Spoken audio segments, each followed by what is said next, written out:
Hi guys, ഞാനിന്നിവിടെ prepare ചെയ്യാൻ പോകുന്നത് മിക്സഡ് നട്ട്സ് വെച്ചിട്ടുള്ളൊരു ലഡുവാണ്.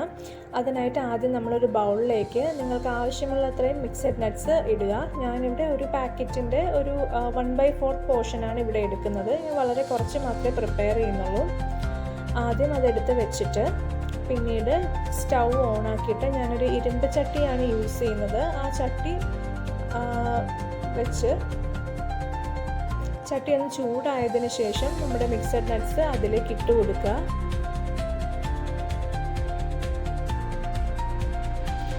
എന്നിട്ട് വളരെ ചെറിയ ലോ ഫ്ലെയിമിൽ വെച്ചതിന് ശേഷം ചെറുതായിട്ട് മിക്സഡ് നട്ട്സിനെ ഒന്ന് റോസ്റ്റ് ചെയ്തെടുക്കുക. ചെറിയ രീതിയിലൊന്ന് റോസ്റ്റ് ചെയ്തെടുത്താൽ മതി. അതിനുശേഷം അത് മാറ്റി വെച്ചിട്ട് അതേ പാനിലേക്ക് തന്നെ നെയ്യ് ഒഴിച്ചു കൊടുക്കുക. ഞാനിവിടെ മിൽമയുടെ ഗീയാണ് യൂസ് ചെയ്യുന്നത്. അത് 2 സ്പൂണാണ് ഇടുന്നത്.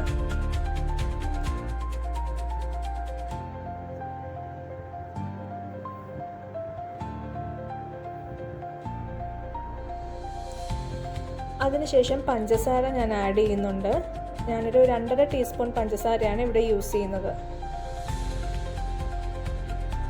എന്നിട്ട് നമ്മൾ നേരത്തെ എടുത്തു വെച്ച മിക്സഡ് നട്ട്സ് പൊടിച്ചതിന് ശേഷം അത് ഈ പാത്രത്തിലേക്ക്, ഈ ഇരുമ്പ് ചട്ടിയിലേക്ക് ഇട്ട് കൊടുക്കുക.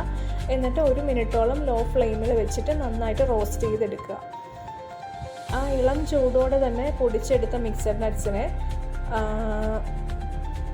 നേരത്തെ അടിച്ചു വെച്ച ചോക്ലേറ്റും അതേപോലെ ഈത്തപ്പഴവും അടിച്ചു വെച്ചിട്ടുണ്ടായിരുന്നു, അതിൻ്റെ കൂടെ ഈ മിക്സഡ് നട്ട്സിനെ ആഡ് ചെയ്ത് കുഴച്ചെടുക്കുക. നന്നായിട്ട് കുഴച്ചെടുക്കണം. ഞാനിവിടെ യൂസ് ചെയ്തിരിക്കുന്നത് ഡയറി മിൽക്കിൻ്റെ ചോക്ലേറ്റാണ്. ആ ചെറിയ ചൂടോടെ തന്നെ ഇതും കൂടി ഇട്ട് നന്നായിട്ട് കുഴച്ചെടുക്കുക. നല്ല രീതിയിൽ കുഴയ്ക്കണം. ചോക്ലേറ്റും ഡേറ്റ്സും കുറച്ച് കട്ട പിടിച്ച് പശ പോലെ ആയിരിക്കും ഇരിക്കുന്നത് അടിച്ചെടുക്കുമ്പോൾ. പക്ഷേ എന്നാലും നല്ല രീതിയിൽ കുഴച്ചെടുക്കുമ്പോൾ ആ ഒരു തിക്കായിട്ടുള്ള ടെക്സ്ചർ നമുക്ക് കിട്ടും. നന്നായിട്ട് കുഴയ്ക്കണം. എന്നിട്ട് നിങ്ങൾക്ക് ഏത് ഷേപ്പിലാണോ വേണ്ടത് ആ ഷേപ്പിൽ അതിനെ എടുക്കുക. ഞാനിവിടെ ലഡുവായിട്ട് ഉണ്ടാക്കാൻ ഉദ്ദേശിച്ചതുകൊണ്ട് ബോൾസായിട്ട് ഉരുട്ടി എടുക്കുകയാണ് ചെയ്തത്.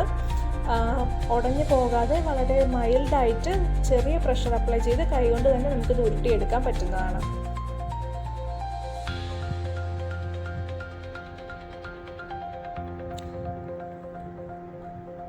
അങ്ങനെ നമ്മുടെ സ്വാദിഷ്ടമായ മിക്സഡ് നട്ട്സ് ലഡു ഇവിടെ തയ്യാറായിരിക്കുകയാണ്. Thank you.